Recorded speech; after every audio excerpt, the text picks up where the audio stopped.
How does it feel to witness the end of the great American experiment?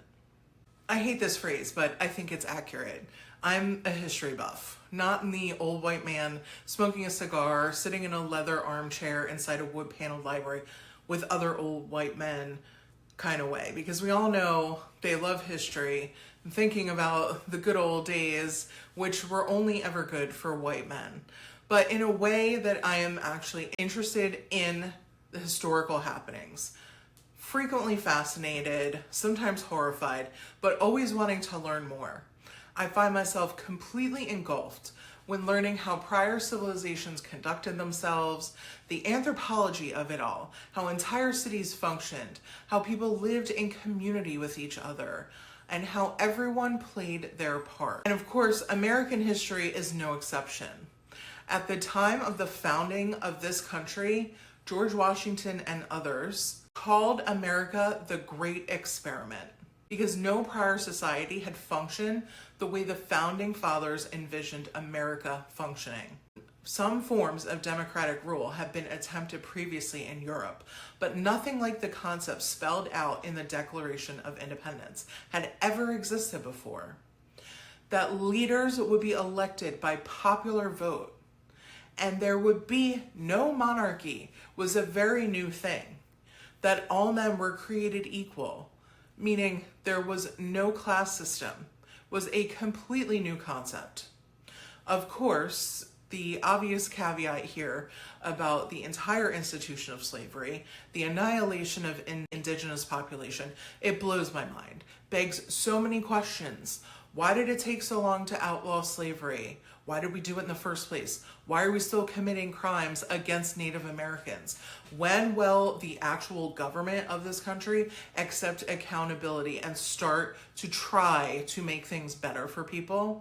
Lots of questions to get into here, but prior to the United States, people all over the world in European countries and their territories were ruled by a document that they made up called the Divine Right of Kings. This doctrine said that a monarch is not accountable to any earthly authority, such as Parliament or the Pope, because their right to rule is derived from divine authority. Thus, the monarch is not subject to the will of the people, to the aristocracy, or any other estate of the realm. It only follows that divine authority can judge a monarch only, and that any attempt to depose, dethrone, resist, or restrict their powers runs contrary to God's will and may constitute a sacrilegious act.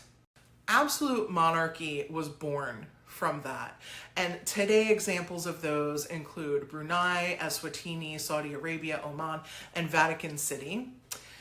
Now, as a side note, there are constitutional monarchies like we have in the UK and a lot of the Nordic countries where they have checks and balances. There's a prime minister, there's a parliament, there's legislature.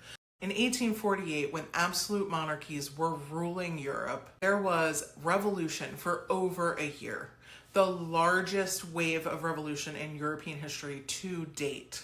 It's called the Springtime of the Peoples or the Springtime of Nations.